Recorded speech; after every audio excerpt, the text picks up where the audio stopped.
ಈಗ ಇಂದಿನ ಪತ್ರಿಕೆಗಳ ಇಣುಕು ನೋಟ. ಸ್ವಾವಲಂಬಿ ಭಾರತ ಕನಸು ಸಾಕಾರಗೊಳಿಸುವ ರಾಷ್ಟ್ರವಾಗಿ ಪರಿವರ್ತಿತ ಪ್ರಧಾನಿ ನರೇಂದ್ರ ಮೋದಿ. 37,216 ಕೋಟಿ ರೂಪಾಯಿ ರಸಗೊಬ್ಬರ ಸಬ್ಸಿಡಿ, ಅನ್ನದಾತರಿಗೆ ಯುಗಾದಿ ಕೊಡುಗೆ, ಕೇಂದ್ರ ಸಂಪುಟ ಅನುಮೋದನೆ.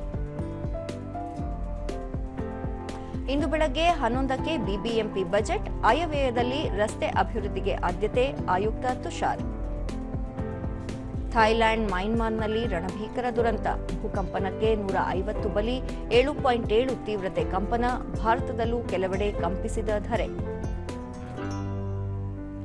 ಐಪಿಎಲ್ ಟಿ20 ಚೆನ್ನೈನಲ್ಲಿ ಗೆದ್ದು ಸಂಭ್ರಮಿಸಿದ ಆರ್ಸಿಬಿ, 17 ವರ್ಷಗಳ ನಂತರ ಚಪಾಕ್ನಲ್ಲಿ ಗೆಲುವು, ರಜತ್ ಪಾಟೀದಾರ್ ಅರ್ಧಶತಕ, ಬೌಲರ್ಗಳ ಸಾಂಘಿಕ ಪ್ರದರ್ಶನ.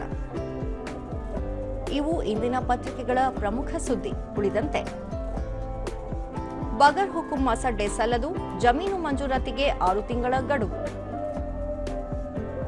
ಬಂಡೀಪುರ ರಸ್ತೆ ಪುನರಾರಂಭಕ್ಕೆ ಕಸರತ್ತು, ಬಿಟಿಆರ್ ಹೆದ್ದಾರಿಯಲ್ಲಿ ರಾತ್ರಿ ವಾಹನ ಬಸ್ ಸಂಚಾರಕ್ಕೆ ಅವಕಾಶ ಸಂಭವ.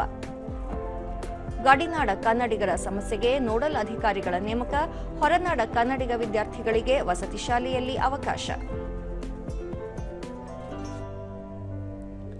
ಸಾಲು ಸಾಲು ರಜೆ, ಊರಿನತ್ತ ಬೆಂಗಳೂರಿಗರು, ಒಟ್ಟಿಗೆ ಬಂದ ಯುಗಾದಿ ರಂಜಾನ್ ಹಬ್ಬ, ಪ್ರಯಾಣಿಕರ ಪರದಾಟ, ಖಾಸಗಿ ಬಸ್ಗಳ ಕಳ್ಳಾಟ. ಏಷ್ಯನ್ ಕುಸ್ತಿ ಚಾಂಪಿಯನ್ಶಿಪ್, ಮನೀಷಾಗೆ ಚಿನ್ನ, ಪಂಘಲ್ಗೆ ಕಂಚು.